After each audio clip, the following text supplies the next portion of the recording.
What if I told you that I could help you become more lactose tolerant simply by changing a few things in your diet? Would you try it? That's what I'm going to be talking about today. I'm also going to be talking about the science behind the B vitamins and why they're so vital and why this is really the ultimate nutrition that you probably are missing in your carnivore diet. So let's get into it. Hi everyone, my name is Cece. I am the genetic canary. I've been healing Huntington's disease naturally since 2014. I apologize for not doing a video sooner, but we'll get into that later. Today I'm going to talk about B vitamins and why they're so important in your diet and why I believe milk is an excellent and important health food in your diet. I'm also going to talk about why you get certain symptoms when you eat or when you eat dairy or you drink milk. So I'm going to talk about that today. So join me as I explain a little bit more about why milk is so important in your diet. If you are lactose intolerant, I do encourage you to watch. It may help you understand a little bit more about what's going on with you. And I'm also going to explain how you could possibly get over your lactose intolerance in this video. As many of you know, I have been drinking milk now for a year. Steadily, I have been drinking at least 3 cups a day. Now, most people in the carnivore community don't believe that we should add dairy. They say that it makes you gain weight. And I do agree. It does make you gain weight at first if you have not had dairy in a while. And I actually learned a lot about this when I was struggling, because I found out that Huntington's disease was thiamine deficient. I cannot take any supplements. Every time I try to take a supplement, something happens. In fact, I'm going to put on the screen here what happened the last time I tried to take B1 as a supplement. Oh boy, that was not fun. As you can see, I have since healed from that. I'm not wearing any makeup today. I have since healed from that, but I do have a couple little pieces of acne and things like that, but I'll explain why that is. So, I have been drinking milk steadily for about a year. Not only did I learn about thiamine, that thiamine is necessary for certain functions in the body. Thiamine is excellent. It's so important for you, especially if you have Huntington's disease. It's not just thiamine though. Thiamine is called B1 vitamin. All B vitamins work as a unit. So if you are lacking one vitamin in there, then you're lacking all the vitamins. In particular, Huntington's disease is B6, B12, and B1 deficient. So if you can find ways to get that into your diet, that's imperative and so awesome. So I have been doing that for the last year or so, maybe a little bit longer than a year.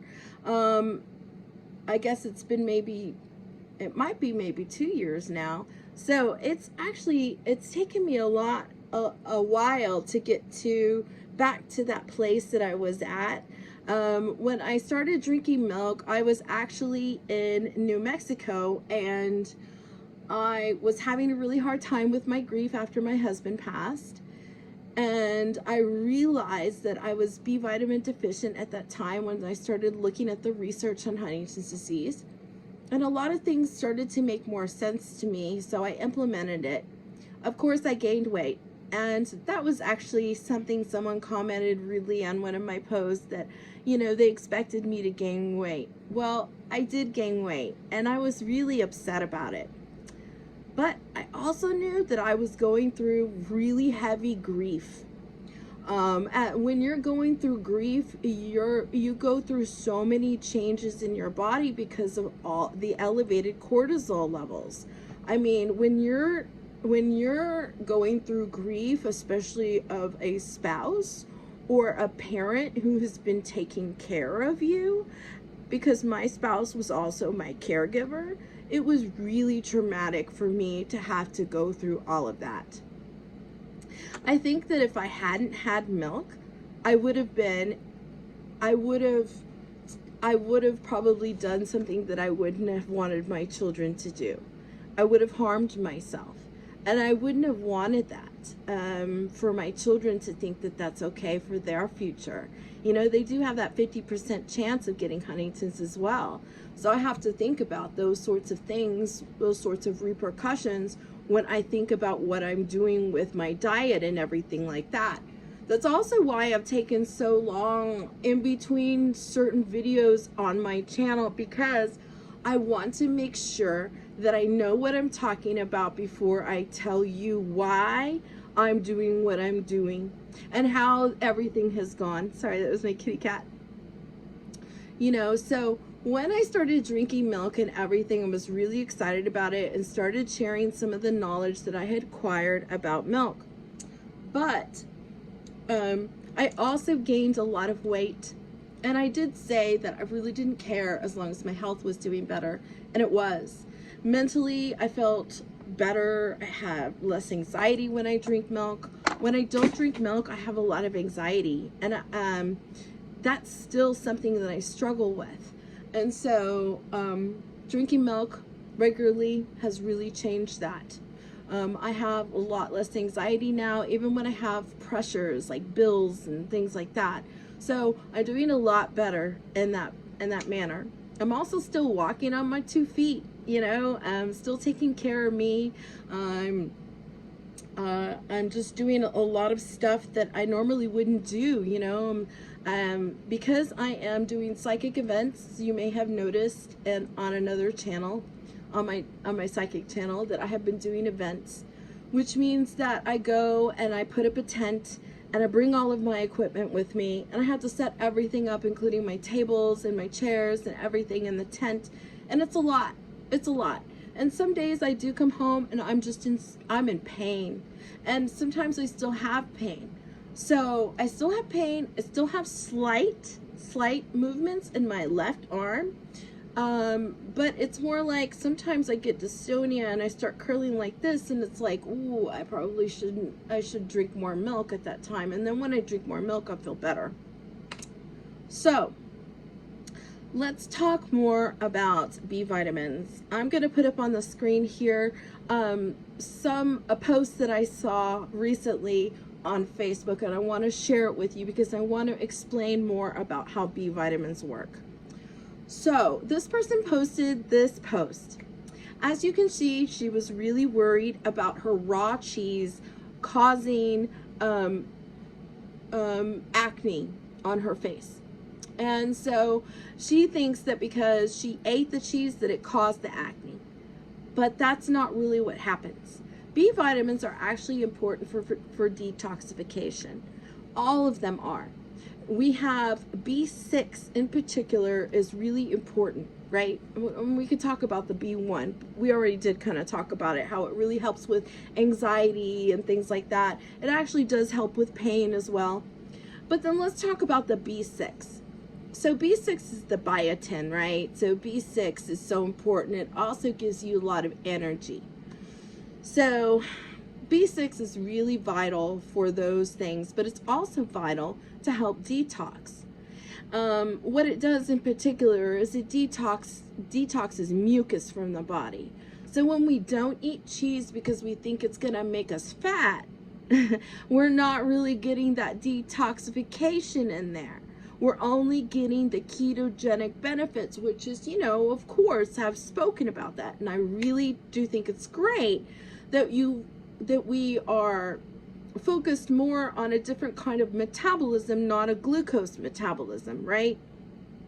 When it's a ketogenic metabolism at that point, not a glucose metabolism when you're completely ketogenic.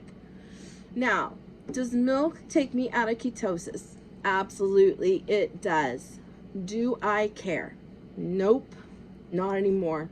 When I first started, I thought that I was doing the wrong thing, that I didn't have ketosis.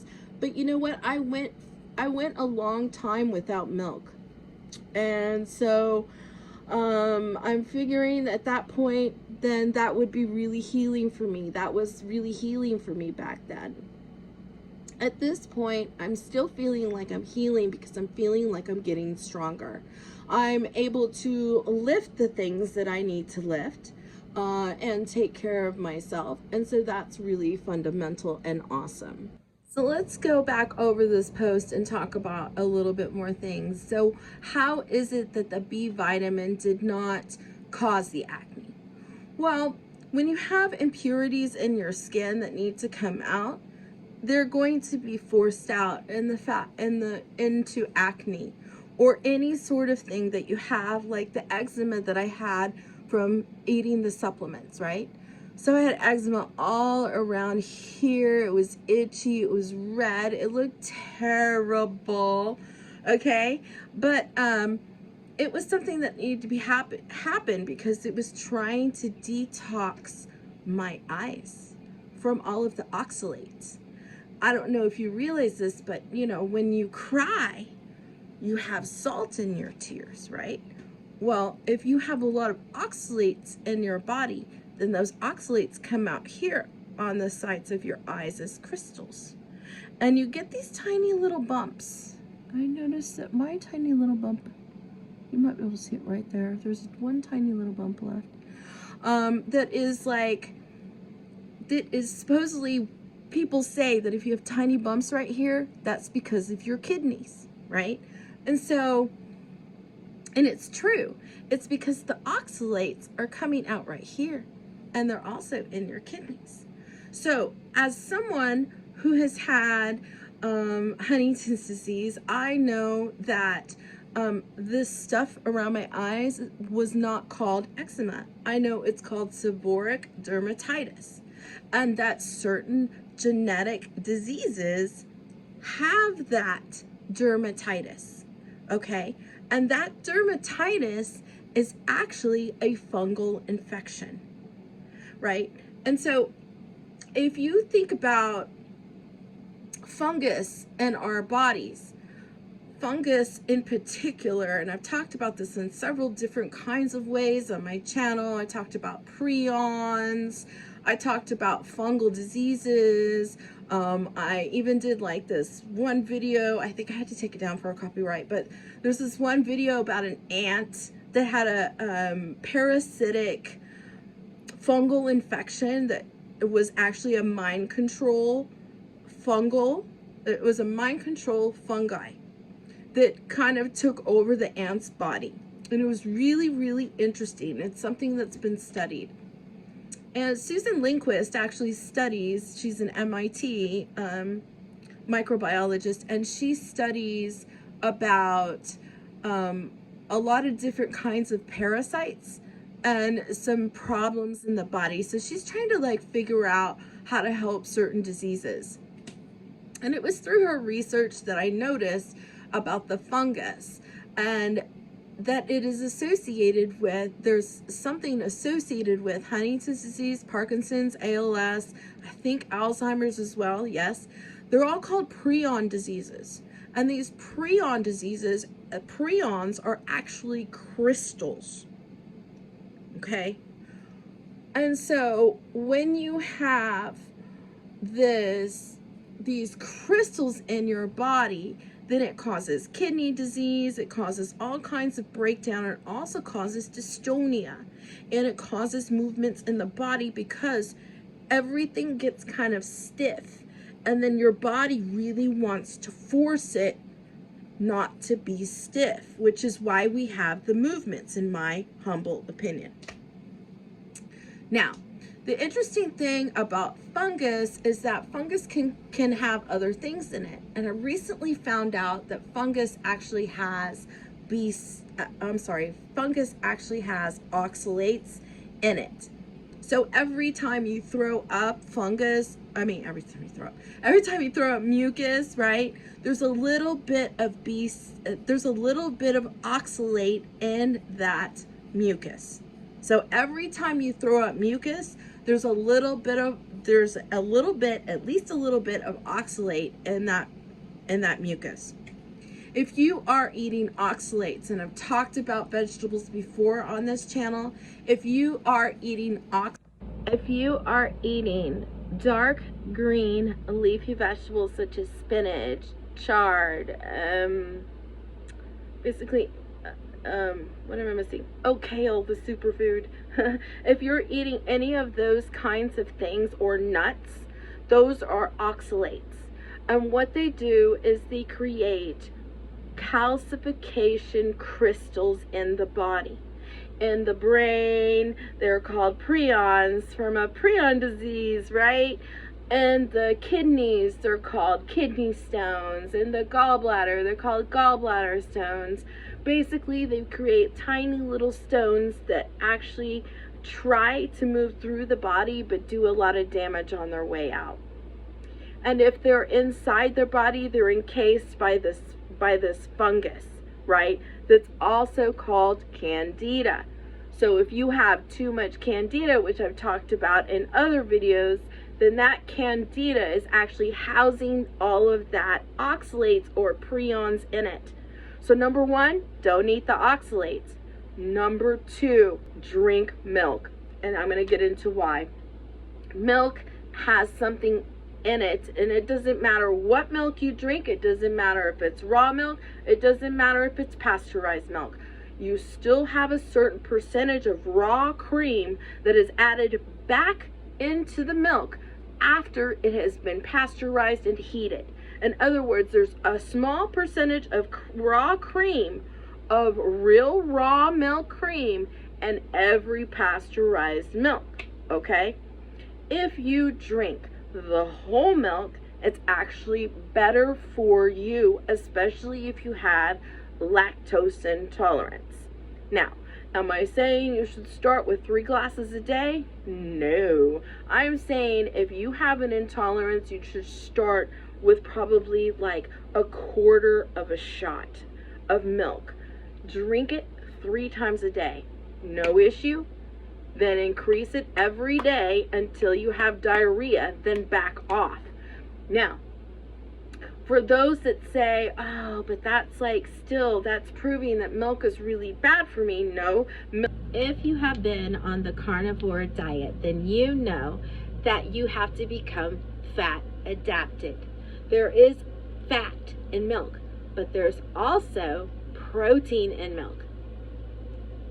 I don't want to get into an argument about how much fat versus protein, but I just want you to know there's more protein than fat in milk. Okay. But my point is that we had to become fat adapted on the carnivore diet. And which means we each had to go through a period of time where we had diarrhea. And when I first started drinking milk, I went through that period of time where I did have diarrhea. And the diarrhea that I had was just like the diarrhea I had from being fat adapted to carnivore. Milk is detoxing your body, and the first thing it's going to detox is what? The fungus. Why? Because it's got this amazing stuff in it called the Wolfson effect. This was studied way back when. Okay, so it's a known thing. There is the Wolfson effect in milk. When you drink it, it shakes off fungus. You need to shake. We need to move as Huntington's disease people, but we don't want to move because it is so painful. But the moving is necessary, because when you move, you make sure that you shake up all of that fungus in your body so that it is not stuck to your joints and your muscles like glue. Now, what's really interesting about this whole thing is that milk is really awesome, in particular with their ingredients. Not only do you have the full electrolytes that you need in milk, you have every single electrolyte you need in milk, including calcium. LMNT doesn't have calcium. Why? Because you shouldn't supplement calcium, but most carnivores aren't getting calcium in their diet. that causes osteoporosis and all kinds of other issues, not to mention that there is not a balanced electrolyte system going on in there. And when it's not balanced, then that means that your kidneys aren't being properly flushed. So that's why Huntington's disease patients actually have a lot of kidney disease, because we can't flush that stuff out easily, especially if you're not drinking enough water. And this is why I started this whole post, was because of this particular post that I saw on Facebook about the acne. Vitamin B detoxes the body, so it brings it out of the skin, because you absorb 90% of everything you touch. So of course it just makes sense that it wants to come out of the skin and get it out. Well, if you are, and then let's say you have a bunch of pimples that just won't like fully pop out, which is totally something that happens. That means that you're not drinking enough water, or you're not encouraging lymph flow in your body. As Huntington's disease patients, we actually have an issue with being able to get our lymph system flowing and get our all of the lymph stuff out, okay? So if our lymph isn't flowing, then that means that we're going to die. That's just the facts of it. So how do you get it flowing? I would really recommend that you look at some videos. There are so many different videos, so many different techniques. Just do what works for you. But you need to be able to hit all the different nodes, and especially the terminals, which are right above your collarbone. So massaging that area gently, okay? Gently. And you want to massage toward the terminal, which these are the terminals. So you want to massage the cheeks. You want to massage by the ear. Okay, massage here on the side of the neck. All right. Especially if you had your thyroid removed, you definitely should be doing these sorts of things to help encourage lymph to flow. That actually is what will help you detox more. Okay, and that's why I encourage enemas, distilled water, and coffee enemas. For those who know how to do that, I really recommend, if you're going to do coffee, that you follow the Gerson method of doing the coffee enemas. Making sure that there's no mold, pesticides, and stuff in your coffee is vital. You don't want that going up into your liver, basically. So, you know, doing that sort of thing is really beneficial. And when you do the enemas, that actually helps the body detox a lot more oxalates, because you're going to detox a lot of mucus when you do that as well. So that's really fascinating and awesome. So now what can you do to help make sure that you're not as lactose intolerant? Okay, so as I spoke about before about the percentages of raw cream, I noticed that I used to be lactose intolerant.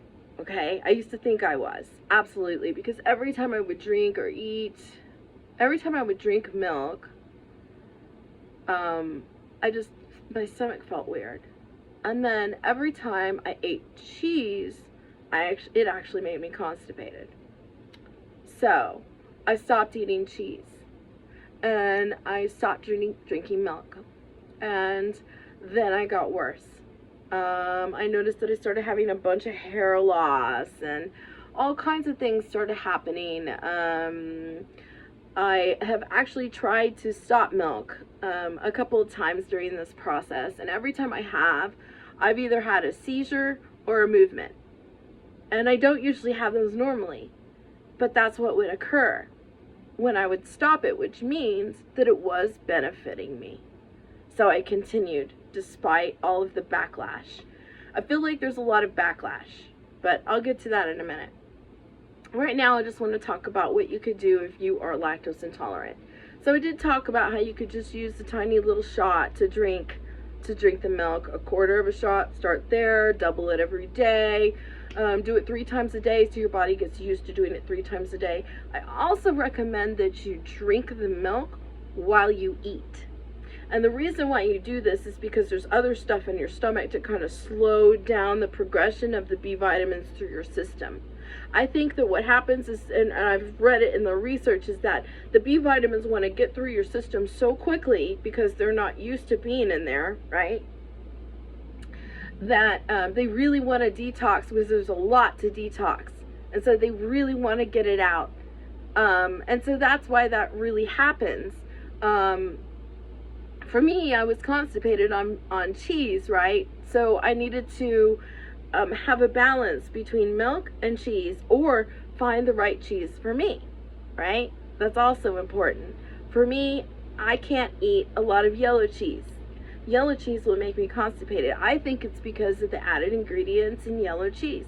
So I stick to something like goat cheese, or Parmesan, something like that doesn't have that orange color in it. That's what I noticed. What else? Definitely drink with, that's right. So definitely drink the milk with your meals. And then also, I would also recommend that you drink lots and lots and lots of water. B vitamins are water soluble. And this is something that everyone needs to understand about B vitamins, and extremely important. All B vitamins get peed out. So in other words, they don't just sit in there and cause toxicity. They get peed out. Now, if you pee it out and you haven't had enough magnesium, you're going to smell like more of an ammonia-y smell in your urine. And that also is all of that stuff coming out. If you have magnesium and you take magnesium and you drink it every day, not just put it on your skin, that actually is really beneficial as well, because it helps process any sugar from the milk, right? Okay, so that's important too. You have to be able to process it. Now, what's also interesting about B vitamins is that they help process carbohydrates. I don't have any desire to eat any vegetables. Occasionally I do want to eat a pickle, and I have to remind myself of the oxalates and like say no to pickles. It makes me have this face. But I also know that when I say no to pickles, that means that I am doing so much better health-wise, and I can take care of myself, and I don't have to rely on others, and I don't have to worry about dying from a terminal genetic disease. It's just like the worst disease on the planet, right? B vitamins are heat-liable, which means, as I've said before, that the more heat that's applied, the less B vitamins there are available for you. I get asked a lot if you can just eat pork for your B vitamins, or if you can just eat salmon for your B vitamins. I mean, I know that there are a lot of people who eat raw food in the carnivore community, but I'm not a fan. And you would have to eat the pork raw and the salmon raw. And to me, that is dangerous for parasites, and I personally would not do that. So this, to me, is the only way you can get your B vitamins in. It's the only bioavailable way to get in thiamine. And what did I say before? All B vitamins work together. If you're deficient in one, you're deficient in all. So if you're not drinking milk, you're not getting thiamine, and you are deficient in all, even if you're eating pork 3 times a day. So I hope this is helpful for those who had questions about B vitamins. If you've gained weight on milk and you stopped, consider starting again, because I gotta tell you, I gained weight. I gained about 30 or 40 pounds, but I am almost down again to the place that I was before, when I wasn't drinking milk 3 times a day. So I'm just saying, keep with it. This is about making your gut as strong as it can be. I understand that my advice here is not something that is advised in the carnivore community. I also know it's not advised in the GAPS No Plants community, but I really don't care because it's working for me. And finding the right path for you is all that matters. Because no one wants to live the life of a Huntington's disease patient. Thanks so much for listening yet again, and I hope you have an amazing day. See you next time. Bye.